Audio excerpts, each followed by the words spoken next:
काही वेळापूर्वी संजय राऊतांची पत्रकार परिषद झाली, त्यांनी संघावर टीका केलेली आहे. संघाचं योगदान हे स्वातंत्र्य लढ्यामध्ये तीळ मात्र नाहीये, त्यांनी काहीच बोलू नये. मला खरं या विषयावर काय बोलावं हेच कळत नाही. म्हणजे संजय राऊतांची पात्रता आहे का संघावर बोलायची? तुमची पात्रता आहे का जरा तपासून बघा ना. संघ काय संपूर्ण देशाला माहिती आहे, संघाचं कार्य काय हे संपूर्ण देशाला त्या ठिकाणी माहिती आहे. आणि म्हणून संजय राऊत तुमच्या सर्टिफिकेटची संघाला गरज नाही आहे. आपण आपली पात्रता ओळखूनच बोला ना. आपण आपली पात्रता ओळखून बोला. आणि म्हणून तुम्ही कृपा करून संघावर अजिबात बोलू नका असं मला त्यांना अगदी आग्रहाचं सांगणं आहे. एकंदरीत संघ आणि देवेंद्र फडणवीसांवरती टीका करण्यात त्यांचं म्हणणं होतं की संपूर्ण महाराष्ट्रामध्ये जी परिस्थिती बिघडलेली आहे ती फडणवीसांमुळे बिघडलेली आहे. आणि दुसरी महत्त्वाची गोष्ट म्हणजे संघाचे जे असंस्कार आहेत ते सगळं प्रोडक्ट आहे ते देवेंद्र फडणवीस म्हणून समोर येत आहे. आता काय झालं, त्यांना सगळ्या दूर उठता बसता देवेंद्रजी दिसत आहेत. त्यांना माहिती आहे एकच माणूस असा आहे राज्यामध्ये की हा आपल्याला पुरून उडणार आहे. आणि म्हणून महाविकास आघाडीने ठरवून देवेंद्रजीला टार्गेट करायचं, रोज त्यांच्यावर घाणेरडं असं बोलायचं, वाटेल तशा अपशब्दाचा वापर करायचा, हे जाणीवपूर्वक चाललेलं आहे. आणि म्हणून मला असं वाटतं की ते कितीही बोललेत म्हणजे आपण सूर्याकडे पाहून किती थुंकलं ते आपल्या तोंडावरच उडतं, ते कुठे वरती जात नाही हे त्यांनी लक्षात घेतलं पाहिजे. आणि देवेंद्रजीवर बोलताना मी त्यांना पाडून टाकेल, कसा निवडून येतो, एकेरी शब्दामध्ये हा संपेल मी संपेल तर त्याला संपवेल. मला वाटतं देवेंद्रजी 5-5 वेळा त्यांच्या विधानसभा क्षेत्रातून निवडून आलेले आहेत, 5 वेळा निवडून आलेले आहेत. संजय राऊत आपण किती वेळा निवडून आलात? आपण नगरसेवक तरी झाला का लोकांमध्ये जाऊन? आपण मागच्या दाराने आमदाराच्या भरोशावर त्या ठिकाणी खासदार झालात. आपले मालक आहेत ते सुद्धा विधान परिषदेमध्ये निवडून आलेले आहेत, लोकांवर निवडून आलेले नाही. त्यामुळे तुम्ही देवेंद्रजींना पाडण्याची भाषा करू नका आणि थोडं संस्कृतीला धरून बोला. महाराष्ट्राची संस्कृती काय आहे? आज एक काय ताई मैया का ना आमचा पक्ष छक्का म्हणजे काय बोलतात आपण? काल उद्धवजीकडून ती अपेक्षाच नव्हती. काल ज्या पद्धतीने ते बोलत होते, तुला संपवतो मला संपवतो, कुठली भाषा आपण वापरतो आहोत? इतकं फ्रस्ट्रेशन तुम्हाला कशासाठी आहे? तुम्ही इतके असे का वैताग करतात? कशासाठी करतात? आपण सरळ राजकारणात आहोत, आपण समोर एकमेकांच्या लढू, निवडणुकीला सामोरं जाऊ. पण अशा पद्धतीने खालच्या भाषेमध्ये बोलणं हे काही महाराष्ट्राच्या संस्कृतीला काही धरून नाही मला असं वाटतं. महत्वाची गोष्ट म्हणजे खंजीर खुपसण्या बाबतीत पुन्हा एकदा त्यांचा उच्चार आला आहे की शिवसेनेसारख्या आईच्या पाठीत खंजीर खुपसण्यासाठी जो खंजीर आहे तो देवेंद्र फडणवीस, अमित शहा आणि नरेंद्र मोदींनी दिलेला. तर मला वाटतं 55 पैकी 54 पैकी 45-40 आमदार त्याच्या ठिकाणी सोडून गेलेत, 45 आमदार सोडून गेलेत.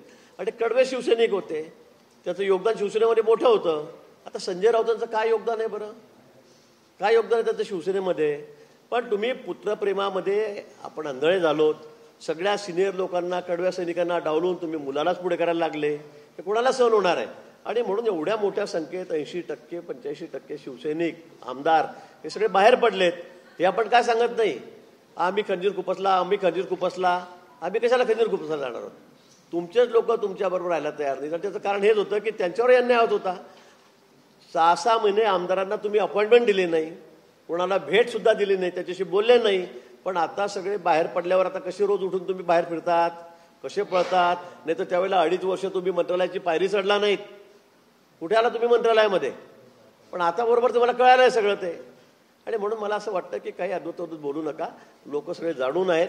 आणि देवेंद्रजींकडे तुम्ही काही बोललात, देवेंद्रजीबद्दल कितीही बोललात तरी एक विकास पुरुष म्हणून त्यांची प्रतिमा या राज्यामध्ये आहे.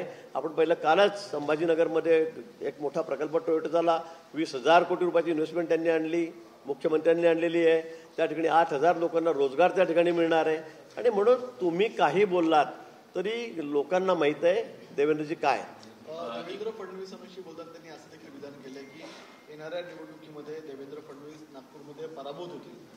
मी तेच म्हटलंय संजय राऊतांना की संजय राऊत आपण एखादी निवडणूक लढून दाखवा ना, मग बोला आपली पात्रता काय लोकांमध्ये, जनमानसांमध्ये. आणि म्हणून देवेंद्रजी 5 वेळा निवडून आलेले आहेत. ते देशातले सर्वात तरुण महापौर होते, आपल्या देशामधले तरुण महापौर होते. या राज्यामध्ये सर्वात तरुण मुख्यमंत्री म्हणून देवेंद्रजींनी 5 वर्ष कार्यकाळ त्या ठिकाणी अतिशय यशस्वी असा कार्यकाळ त्यांनी पार पाडलेला आहे. तुम्ही त्यांची कुठे बरोबरी करायला चाललात? पण एकच माणूस असा आहे की तो आपल्याला पुढे जाऊ देणार नाही, आपल्याला जिंकू देणार नाही. आणि म्हणून वारंवार देवेंद्रजींना टार्गेट करायचं, वाटेल तसं खालच्या शब्दामध्ये बोलायचं, एकेरी शब्दामध्ये बोलायचं, हाच त्यांनी फंडा सध्या धरलेला आहे. पण त्यातून तुम्हाला काही साध्य होणार नाही. लोकांना माहिती आहे, जनतेला माहिती आहे देवेंद्रजी काय आहेत आणि काय नाही. म्हणून उद्धव ठाकरे यांनी काल म्हटलं की एकतर तुम्ही राहील किंवा तुम्ही राहाल, या वक्तव्याचं नाही मी तेच म्हटलंय की उद्धवजीने तुम्ही नाही म्हटलं ते तू म्हणजे कुठली संस्कृती आपली ही. उद्धवजींकडून तर ही अपेक्षा नाही, पण आजकाल ते अपेक्षेच्या बाहेरच चाललेले आहेत. आता अपेक्षा नाही असं म्हणणं चुकीचं आहे आमचं खरं म्हणजे. पण ज्या भाषेमध्ये ते बोलतायत, एकेरी भाषेमध्ये बोलतायत, मागच्याही काळामध्ये मोदीजींबद्दल ते जे बोललेत, देवेंद्रजीबद्दल ते बोललेत, मला वाटतं की आता ही वेळ ठरवेल ना. तुम्ही काय बोलतात आता तो वेळ सांगेल, वेळ ठरेल, वेळ दाखवेल. आता काळच तुम्हाला दाखवेल की ते कोण राहणार आहे कोण राहणार नाही म्हणून. त्यावरती संजय राऊत म्हटलं की उद्धव ठाकरेंनी आता तलवार काढली, म्हणजे कुठेतरी दोन पक्षाचे कार्यकर्ते आमने-सामने येण्याची तिथे किंवा वातावरण चिघळण्याचा प्रयत्न केला जातो. आता लढाई तलवारीची बंदुकीची नाहीये म्हणा. आता तलवारीची लढाई नाही, बंदुकीची लढाई नाही, आता मतांची लढाई आहे. आता लोकच ठरवतील कोण राहणार आहे कोण जाणार आहे म्हणून. थोडाच वेळ आहे, आपण बघा आता काय होईल. फार एखादा यश मिळालं तुम्हाला म्हणून एकदम इतके भारावून जाऊ नका, इतके हवेत उडू नका. म्हणजे एकदम बेडकाचा बैल कधी होत नाही हे लक्षात ठेवा. बेडूक किती फुगला तर तो त्याची लिमिट आहे फुगायचं. तो काही बैल होतो का मोठा? तशातला प्रकार यांचा चाललेला आहे. आणि मग मला असं वाटतं की आपण बोलताना थोडं तारतम्य ठेवलं पाहिजे. कोणाविषयी बोलतोय, काय बोलतोय. आम्हाला तुमच्याविषयी असं एक शब्दात बोलता येणार नाही, आम्ही बोलणार नाही, ती आमची संस्कृती नाही आहे. पण आपण जरा थोडं तारतम्य ठेवा. मोदीजींबद्दल आपण काय बोलतोय, अमित भाईंबद्दल काय बोलतोय, देवेंद्रजींबद्दल काय बोलतोय. आणि आता घोडा मैदान समोर आहे. तेच सांगितलं की आता घोडा मैदान पुरं समोर आहे ना. तुम्ही निवडणुकीमध्ये या, पण जरा सुसंस्कृत पद्धतीने जरा इलेक्शन लढा, व्यवस्थित इलेक्शन लढा, नीट बोला, व्यवस्थित बोला.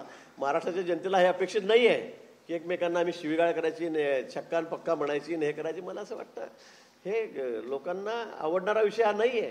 काय काय तुम्ही घाणेरडं बोलताय, कोणाला भडवे म्हणतात, कोणाला छक्का म्हणतात, काय चाललंय. आणि म्हणून मला असं वाटतं की आता निवडणुकीमध्ये अजून तुमचा तोल कुठे सुटेल कुठे जाईल काही सांगता येत नाही. त्यामुळे माझी विनंती आपल्याला की अजूनही आपण थोडंसं जरा बॅलन्स राहा. महत्वाचं म्हणजे दुसरी गोष्ट एक आहे की सुजय विखे पाटील जे आहेत त्यांनी नगरमधून बाळासाहेब थोरातांविरोधात निवडणूक लढण्याची इच्छा व्यक्त केलेली आहे. कशा प्रकारे बघता? नाही, मला त्या संदर्भामध्ये त्यांनी इच्छा व्यक्त केली की नाही हेच माहीत नाही अजून. त्यामुळे मी माहिती घेऊनच बोलेल त्याविषयी.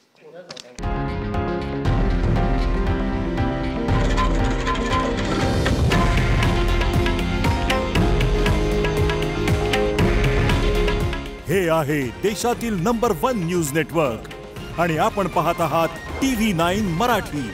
काळजी तुमची, हित महाराष्ट्राचं.